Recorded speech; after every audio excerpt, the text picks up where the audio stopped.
ഇന്ന് ഞങ്ങൾ രാവിലെ തന്നെ ഒരു 10 മണിയൊക്കെ ആയപ്പോൾ ലൂയിക്കുട്ടന് ഇന്ന് 1.5 വയസ്സിൻ്റെ ഇഞ്ചക്ഷനാണ് കേട്ടോ. അപ്പോൾ ഓൾറെഡി അവൻ ഉറങ്ങിയിട്ടുണ്ടായിരുന്നു. ഞങ്ങൾ പോകുന്ന സമയമായതുകൊണ്ട് രാവിലെ അവൻ ഫുഡൊക്കെ കഴിച്ചിട്ട് നേരെ കിടന്ന് ഉറങ്ങുന്ന സമയമാണ് കേട്ടോ. ഞങ്ങൾ നടന്ന് അവിടെ എത്തിയപ്പോഴേക്കും ലൂയിക്കുട്ടൻ എഴുന്നേറ്റ് കേട്ടോ.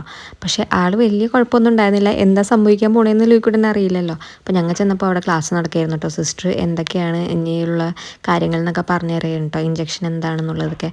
അങ്ങനെ ഞങ്ങൾ അവിടെ ചെന്നിട്ട് അവിടെ ഇരുന്നു വെയിറ്റൊക്കെ നോക്കി. വെയിറ്റൊക്കെ പണ്ടത്തെ പോലെ തന്നെ വലിയ മാറ്റമൊന്നും ഇല്ലാതെ മുന്നോട്ട് പോകുന്നുണ്ട് കേട്ടോ. അപ്പോൾ ഡോക്ടർ പറഞ്ഞു ഇപ്പോൾ ഓടി നടക്കുന്ന പ്രായമല്ല അതുകൊണ്ടാണെന്ന് കേട്ടോ.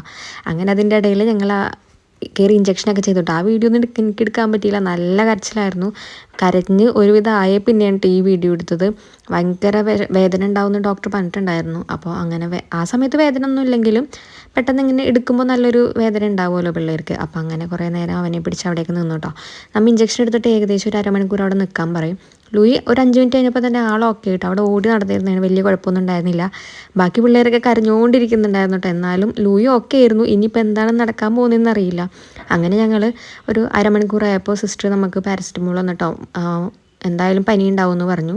കാലുവേദന നല്ലോണം ഉണ്ടാവുമെന്ന് പറഞ്ഞു. അപ്പോൾ നടത്തിക്കോളാൻ പറഞ്ഞിട്ടുണ്ടായിരുന്നു കേട്ടോ. ലൂയി ഇപ്പോൾ ഓക്കെ ആണെങ്കിലും ഇനി കുറച്ച് കഴിയുമ്പോൾ വേദന വരുമെന്നുള്ളതുള്ള കാര്യമാണ്. അങ്ങനെ ഞങ്ങൾ അവിടെ നിന്ന് ഇറങ്ങി.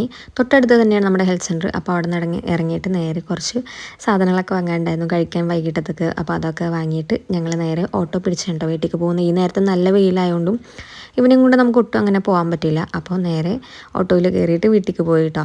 ആ സമയം തൊട്ടിട്ട് ലൂയിക്ക് ചെറിയൊരു മടുപ്പൊക്കെ ഉണ്ടെങ്കിലും എന്താണെന്ന് മനസ്സിലായില്ല കേട്ടോ. പിന്നെ വീട്ടിൽ ചെന്ന് അങ്ങോട്ടും ഇങ്ങോട്ടൊക്കെ നടന്നിരുന്നതാണ്. ഓക്കെ ആയിരുന്നു ആൾ. ഇനിയിപ്പോൾ നേരെ ഉറക്കാൻ കിടത്തണം.